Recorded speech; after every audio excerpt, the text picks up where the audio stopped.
Hello everybody and welcome to a brand new Elder Scrolls Online Let's Talk video with me, Sherman. Today guys, we're going to be talking about solo play and solo builds and how and why they work the way they do. Now a lot of times I get asked all the time, or I get told all the time, that my solo builds aren't good because I'm building for too much and I'm not building for enough of this or that. But what a lot of people don't understand is that when you're solo playing, you don't have a group to help you out. You don't have synergies. You don't have, you don't have people feeding you resources. You don't have extra group DPS. You don't have that group, that healer there that's going to heal you. So you have to build to do all those things. And that is where the loss of damage comes from, is you will lose a lot of damage due to this. So most of the time when you're solo playing, you'll be lucky if you can break 20k DPS. The reason why is because if you build for more DPS, you give up survivability, which somebody needs for that solo playstyle. And that right there in itself is a problem, because you want a build that's going to be well versed, I guess you could say, or very versatile.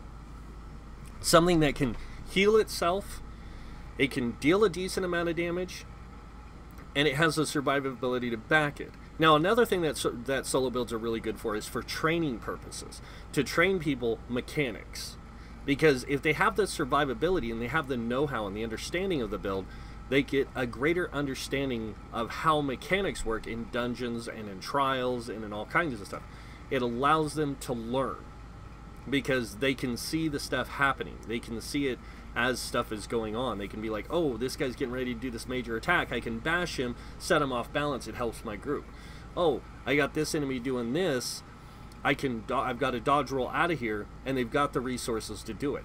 A lot of times when you build for group play, you don't build for those things in mind. In fact, a lot of times you don't build for that idea at all. So your character is actually at a major disadvantage, because you're giving up survivability, you're giving up resource management, you're giving up all this stuff, and you're relying on all this other stuff that you don't quite understand right away. So it's good to build for a build that you understand and that is easy to play, to learn with. Now, I'm not saying that this is a good idea to take this into a dungeon on veteran mode and be like, okay, man, I'm going to pull 50k DPS, watch. No, this is something you help somebody build, and you say, hey, go with us into this dungeon so you can learn the mechanics. We're going to teach you along the way. But this way you have the survivability to understand. Okay? You set them up, you help them out, you get them in the dungeon, you let them play, they experience it, you go, wow, that's a lot more different than I thought. And then you can say, okay, now once you become accustomed with dungeon, like monster mechanics, because a dungeon isn't just about the mechanics of the encounters that you face, because those same encounters you face in other parts of the game. You don't face them just in dungeons. And this becomes another learning process.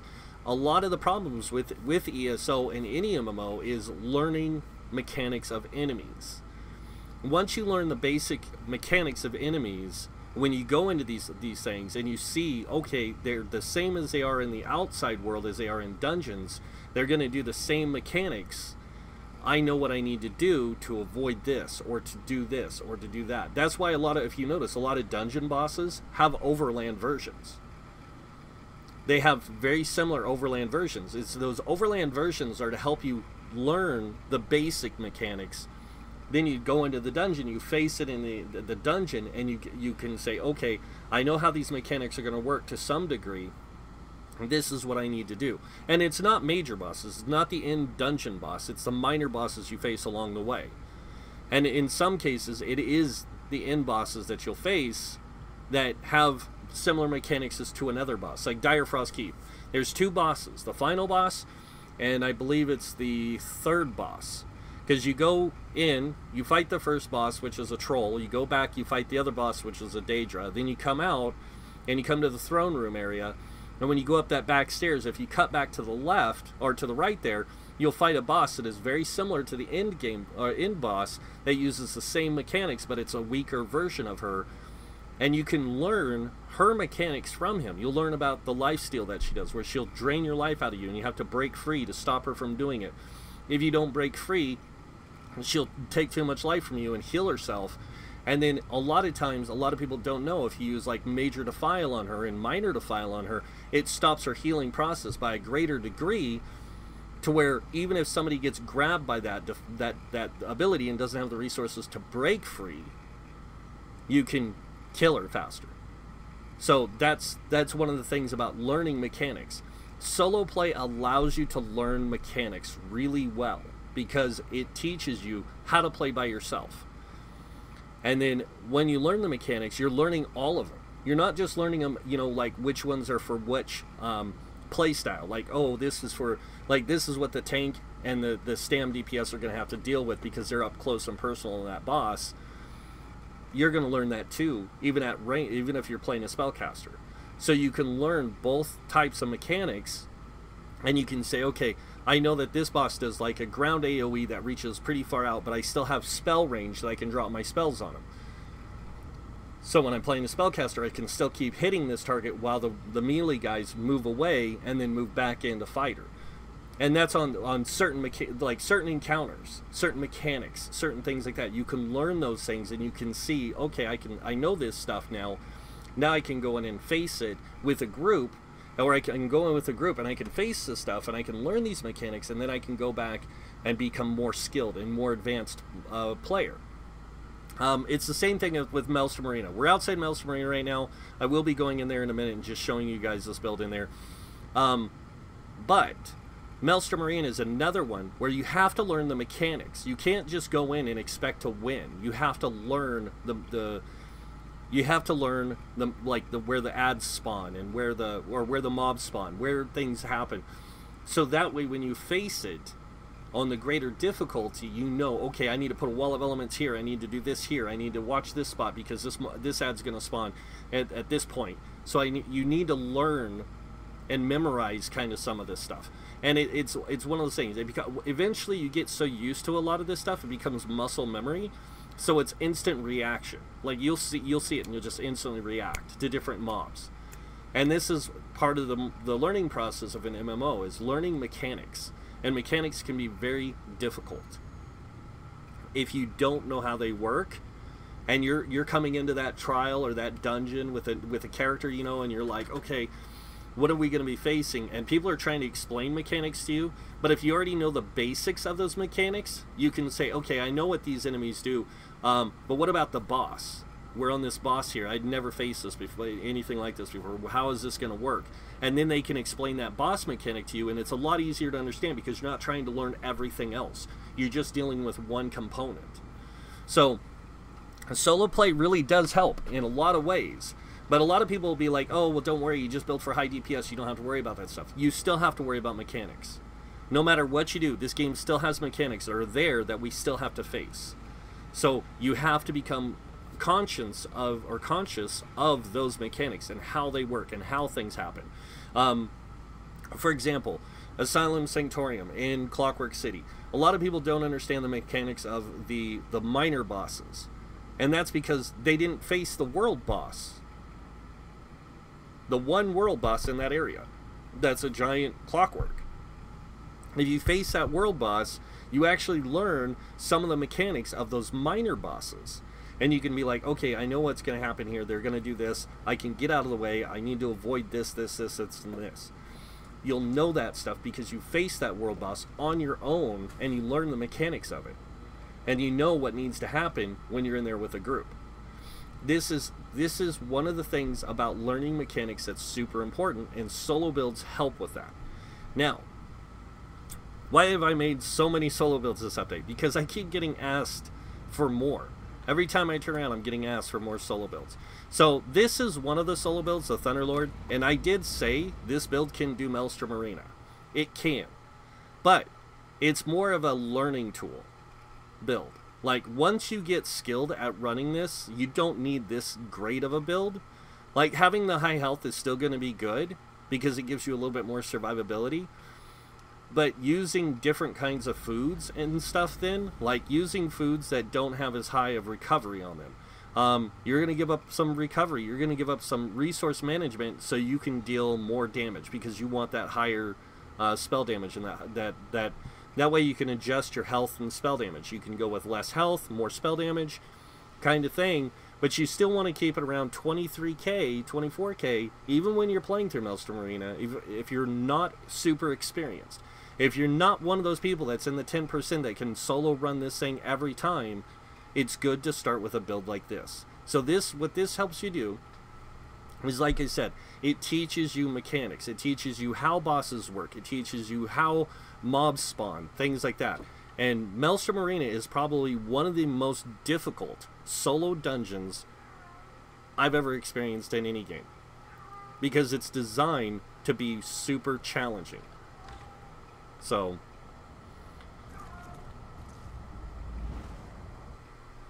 wow. Alright, so I'm in the second round, which is a good one. This is a good one, because you have to avoid a lot of mechanics in here. And if you don't, you have to use potions to make up the difference. So, because you don't have any other heal. Your main heal is a damage heal. So you have to do damage in order to heal. And that can be a pain while you're in here, because the way the ads spawn and stuff. So one of the things I want to teach you about in here is the levers. Use those to your advantage, because the levers stop the swirly blades. And then you can sit here and you can get your AoEs off and everything like that. So you can get those heals from Crit Surge. And everything, because your resistances, you're still going to take way too much damage from your resistances, or with your resistances down and stuff. So you've got to keep the damage going out constantly, and you have to watch those blades. So you want to constantly use these switches to stop the blades until mobs spawn, especially on this encounter, because you don't have another source of heal besides pots and stuff. So you want to get that damage going as much as possible and keep it going, because that, like I said, is your main source of heal for this encounter. So another thing you can do is you can use the potion that gives you heals in this environment, and it really helps out. So I'm not very good at this part of the dungeon, because I usually play a different type of build for this. I prefer stamina playing through this. I'm not very good at magicka based and everything. So, but yes, I have soloed this with this build. It's not very difficult. I'm trying to talk and concentrate at the same time, which isn't good. Not for me. So yeah, but it's not super difficult. It's a matter of memorizing like mob spawns and where you need to place your wall and how you need to avoid things and stuff like that. Once you learn that with Maelstrom Arena, it's not that bad. The second round is probably, in my opinion, the hardest one because of the blade traps. Other than that, all the other ones are pretty cakewalk. Now that I know how they work. Like, there's some of them are stupid easy. And the ice one's pretty challenging, but if you can keep the trash down to a minimum, and you can keep up on keeping the giant from spawning and all that kind of stuff, it's really easy. But then when you get to the final boss, it's just burning her down. And that means you just got to stay on her. And usually by then there will be 2 platforms left, the middle platform and one of the outside platforms. Or if you're good, you can have 3 platforms left when you get to her, or all 5 or whatever it is. And it's a lot easier. But it doesn't always work to your advantage on that. So yeah.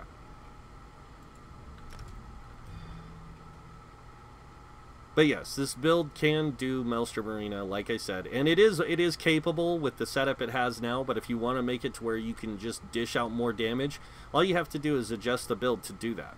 Once you adjust the build to do more damage, you still have good survivability on it. You just got to make sure you have the health to back it up. Otherwise, this is useless in it.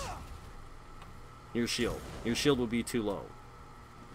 Having about a 12k shield is better, because that means it's more like a 24k shield with resistances and everything, but you're going to give up some resistances and survivability to get more damage, and when you do that, again, you're giving up that resource. So if you're not comfortable with Maelstrom Arena, it's better to learn with a build like this before you start trying to do it on a more advanced build. And this is one of the things I explained to another friend of mine who was asking that question, like, what's a good setup for a Sork or is this a good setup you run for a Sork in Maelstrom Arena? And I said, yeah, it's good, but it's not perfect. There's other people that make much better builds for soloing Maelstrom Arena, but I would advise you learn the mechanics first. And like I said, solo builds help you do that. Now, when it comes to dungeons, and I'm going to go ahead and pick, let's see. Oops. No, I'm not going to go in there. I don't want to try attempt it on that. But we'll go ahead and go in there like this. We'll go in on a normal. And this is what I mean by learning mechanics, guys. We're going to go into this dungeon. We're going to learn the mechanics of how things are laid out. Like, where the encounters are. We're going to learn how these enemies work so we know what we need to block, what we need to dodge, what we need to bash, those kind of things. Because it doesn't matter what role you're playing. If you're playing a tank, you have to learn to bash. You have to learn to dodge roll. You need to learn to block. If you're playing stamina, you need to learn to block certain attacks. You need to learn to avoid certain attacks and dodge roll certain attacks. So, come now. Where's that Silver Dawn Valor gone off to? it's impossible to unlock. Make sure this one doesn't go running off, you hear? I'm not done with him yet. Now, I've never done this dungeon, just to let you know, so I don't know the mechanics. But this way I can show you what I mean by teaching you and helping you learn mechanics.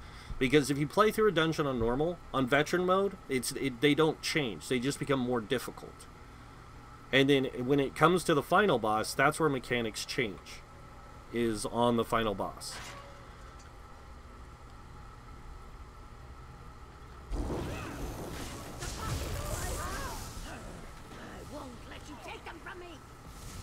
Now, these enemies do have an 18k resistance, so you will take some damage from these guys. So that's why you have the shield. You have the shield to help you mitigate that damage and to help you stop that damage from happening. So,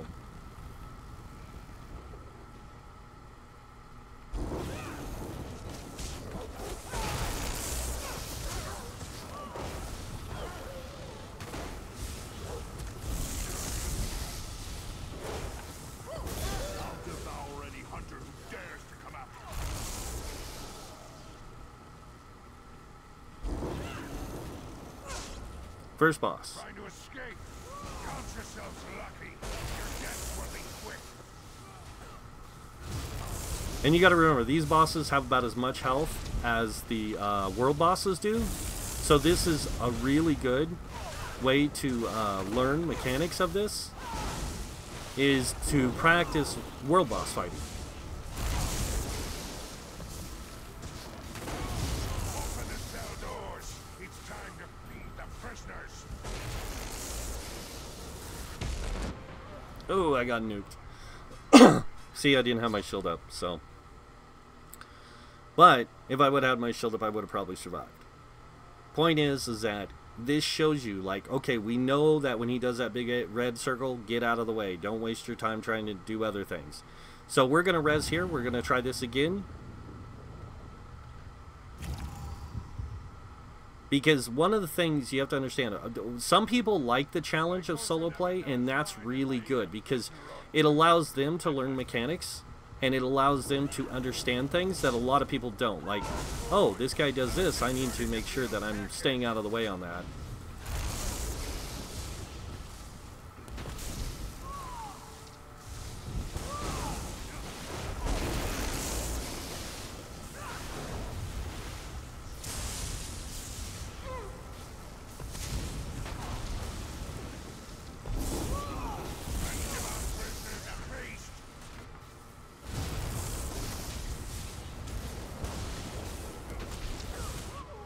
Ooh, it was the werewolf that got me. Wow, that thing's got a big, big hit. Okay. So, We know that when that werewolf comes out, we need to avoid him and just bring him down as quick as we can.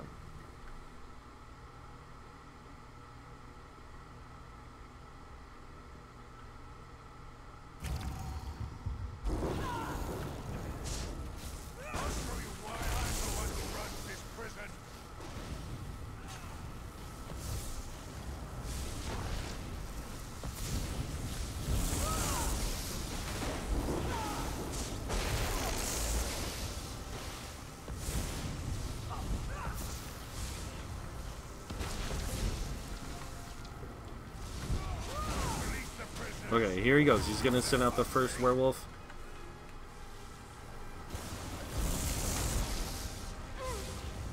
Oops.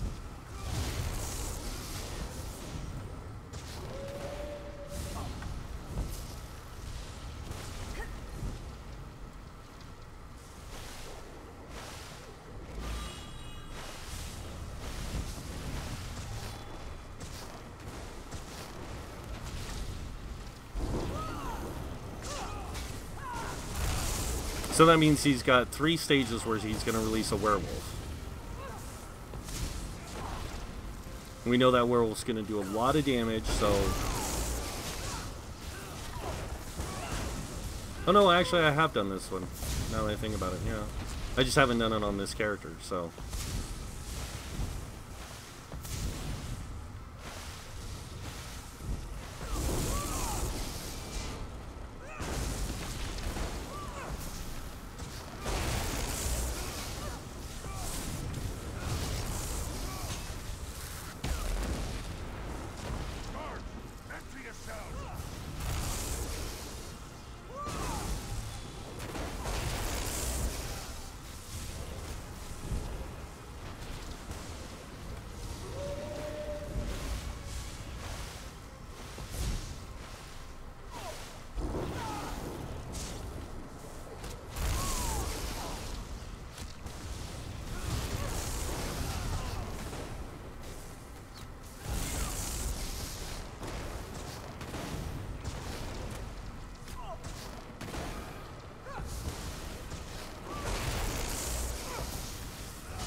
Oh!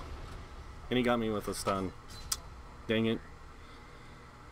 But it can be done.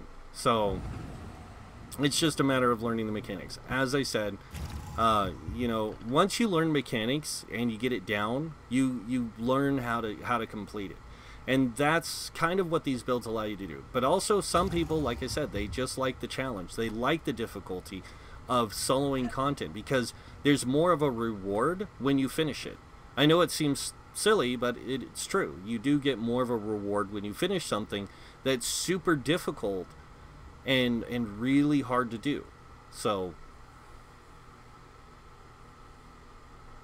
and like I said, any dungeon can be soloed, but certain ones, because of mechanics built into them or certain triggers inside of them, like switches or pressure plates or certain boss mechanics, do require a group.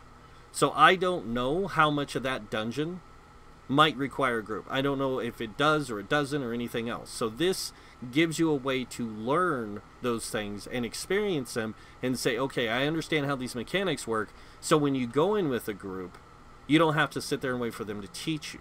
You already know it. You already understand it. You already have the basics. This way, when you go in on the normal mode and you complete it, there's more reward because you're like, yeah, you know what? I already did this.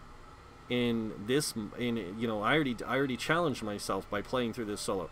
But the other thing that solo builds allow you to do is they allow you to enjoy content that a lot of the times requires groups. And I know a lot of people don't understand this because, like, once you become skilled and an experienced player, a lot of the overland content can be soloed. Delves can be soloed, public dungeons can be soloed, world bosses can be soloed to some degree, but not all of them. But when you can go into a world boss, and any world boss, and face them, and solo them, like I said, again, it comes to risk versus reward. Some people like to take the risk and get the reward for doing it solo, because it makes them feel good about themselves. It makes them feel like they've accomplished more than anyone else. So we're going to go here in Somerset. We're going to go take a look at one of the world bosses. Now this one can be a challenge, even for a small group of, say, 2 or 3 people if you're inexperienced. But if you're an experienced player and you know how things work on these encounters, like I said, you can solo this. It's not impossible. It's just a matter of doing. Now, world bosses in some DLCs do have more health than they do in the standard game. For example, this one I think has 2 million. So there is a world boss here that has more. We gotta find out where it went. Drop our element. Drop this. And this is the reason why I say you need AoEs. Because if you have AoEs, then these trash guys that are going to beat on you,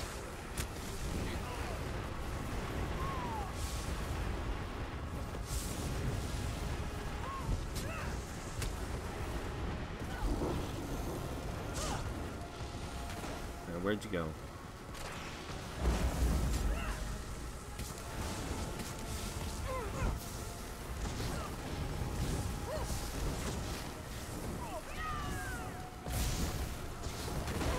And a lot of times, this is what World Bosses is all about. It's about being able to take on all the stuff they throw at you. Of course, I failed because I forgot to watch for the red circle that was forming underneath me and following me like a fool. But yes, a lot of things can be soloed. I can solo this World Boss on a regular basis. I've done it. I've done it way too many times. And people like to be able to do that. They like to be able to face this content without major repercussions or major issues. Because they like, again, they like the challenge. They like the difficulty. And it's funny when I hear people say, this game's too easy. Yeah, trash mobs are easy. Anyone can face trash mobs. Those things are a joke. But world bosses aren't that easy. You take some of them in Orsinium or some of the ones in Craglorn. And that's the other thing, like Craglorn. Craglorn is really still orientated towards more group play than anything else because they've got public group dungeons. So they've got more, or group delves. So they've got 4-man group delves in there. They've got really challenging group dungeons or group areas that are, they can be a real challenge for an individual. But for a small group of like 2 or 3 people, they're not so bad. But one person, they can be a real challenge. But if you have a good solo build, these are easier to play through. They're a lot easier to play through. They're a lot easier to face. And your experience in them changes or varies based on your knowledge of it. So if you go and you experience these solo and you have a friend who comes and joins the game, you're like, oh no, dude, we can go do this just the 2 of us. And they're like, what, really? And you take them in there and you show them that you can do it. Then they're like, wow, this is cool. I wanna be able to play what you're playing, kind of thing. Then you can say, you know what, when you get to this, I'll help you get a basic build set up for now. We'll get you up in level, but once you hit CP 160, we'll get you this build set up and you can start playing it and then adjusting it to your needs as you progress. You can adjust it to your liking. And then if they go, you know, I want a little bit more out of it than the sets that you're running, I'm going to try these other sets. They try those other sets. They find they work. Then they go and watch a YouTube video. They see maybe Outcast's DPS build, and they go, you know what, I really like that, but I still like the survivability of this. I'm going to go with what he does, but I'm going to change to having this survivability. Boom, done. Now he's realizing, wow, I can do more damage, and I still have good survivability. But the reason why he's got better survivability is because now he has more understanding of the content. So, talking about the world bosses in Craglorn, like this kind of a world boss event, these things are really challenging. A lot of people can't face these on their own. It usually takes 2 or 3 people. But when you have a build that can solo it, that's a different story. Then you go over here, and this is a group area dungeon over here that you have to do a quest. And it's that blue arrow right there that'll get you into the dungeon, which is down this center section right here. This is a group based dungeon. This isn't something you just go in and solo.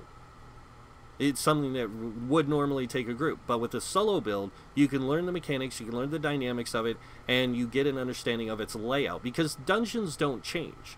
They have the same pattern or shape in their design every time you play through. The mobs are always in the same place. It's just a matter of learning the enemy's mechanics. Once you learn the enemy's mechanics, it becomes easier and easier. Once you become more of a skilled and advanced player, you can adjust these builds or use other builds that you might find that could be better. And you can say, you know what, I like this. I like playing this way, but I also like this survivability that I used to play with, so I'm going to adjust this build to my liking and play it that way because I feel more comfortable. And then when you become even more experienced with the game, to where that comfortability of having that cushion, or that what I like to call a comfort blanket, that allows you to keep playing and go, you know what, I like this, I can survive, I'm good, but you know what, I want more. I want to do more damage. I want to do more of this. Then you can go, you know what, I'm going to adjust my build again. I'm going to take it and go for more of this and less of this and this and this. Eventually getting to the point where you can be like, you know what, I don't even need this shield anymore. I can go for another damage skill because I know how to avoid the damage. I know how to keep myself alive. I don't even need these resistance buffs. I don't need this. I don't need this. And then you can go all out glass cannon. That's what solo builds really allow you to do, is they really allow you to learn the game really well. And then once you learn the game really well, like the idea of playing that content and then going back and playing it again, and then going back and playing it again, and it becomes easier and easier and easier each time, because now you've got that muscle memory of learning that content and that dungeon. Like, for example, I can run Ebonheart, or sorry, not Ebonheart. I can run, I gotta go here. I can run Fungal Grotto 1, Spindle Clutch 1 and 2, Banished Shells 1 and 2, Darkshade Caverns 1 and 2, Elden Hollow 2, Wayrest Sewers 1 and 2, Axe Cranium, City of Ash 1 and 2, Crypt of Hearts 1 and 2, Tempest Island, Vollenfell, Blackheart Haven, Blessed Crucible, Selene's Web, Vaults of Madness, and Bloodroot Forge, Falkreath Hold, Cradle of Shadows, I think it's Cradle of Shadows, yeah, and Imperial City Prison. I have difficulty with the final boss in Imperial City Prison, but I can still do that up to the final boss with no problems solo, even on in some cases veteran mode. Now, Fanglair, March of Sacrifices, Moonhunter Keep, Ruins of Mazatoon, Scalecaller Peak, and White Gold Tower. White Gold Tower I can almost solo now, but I still have problems with that middle boss. It's just too hard to face that middle boss by yourself. So this is definitely one that requires at least 2 people. But Scalecaller Peak, you know, if you're good, I can get to the final boss, but I have trouble with that final boss by myself. I can do it on normal, and I can almost solo her. The Fanglair, I can solo all the way up to the final boss, but there's certain mechanics of the final boss I still don't understand, so I have trouble with it. But these are ones I can solo on normal. So, like, a lot of these I can solo on normal, and not because I'm a super godly player. It's because I know them. I know their mechanics. I've learned their mechanics. I have most of them in muscle memory. So I can play through them almost every time flawlessly with no deaths and get them done. Except for the DLC dungeons. DLC dungeons, because I don't know the March of Sacrifice from Moonhunter Keep, because I didn't spend a lot of time in them, or Fanglair and Scalecaller. I don't know those really well.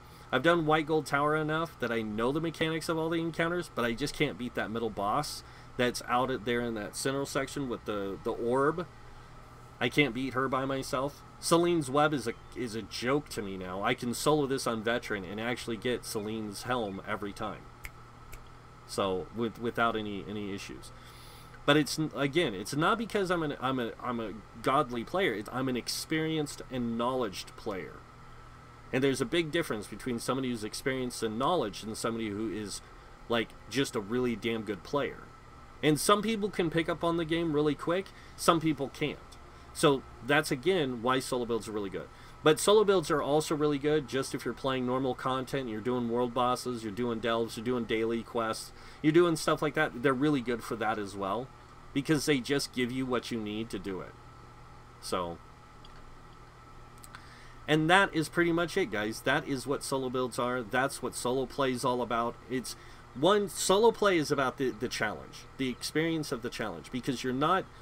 You're taking on stuff that's should be made for 4-man groups, and you're experiencing it by yourself. You're really getting into that meat and potatoes of the mechanics, and then once you have those down, like, everything falls into place, and you can sit there. I can do my dailies off of soloing, the base game dailies, as long as it's not Fungal Grotto 2 or Dire Frost Keep. I can do them.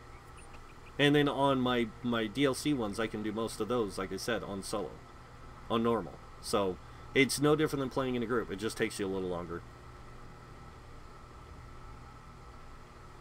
But that's pretty much it, guys. So if you guys like this video, appreciate if you hit that like button. If you guys want to see more videos by me, or just keep up on my stuff, you can subscribe. Also, if you are subscribed to my channel, you'll see that little bell notification thing. If you do click on that, you guys can be notified when I post my videos and stuff like that. It would be great if you would do that too. Other than that, I want to thank you all for watching. Until next time, have a wonderful day, and this guy might see you in game. Bye.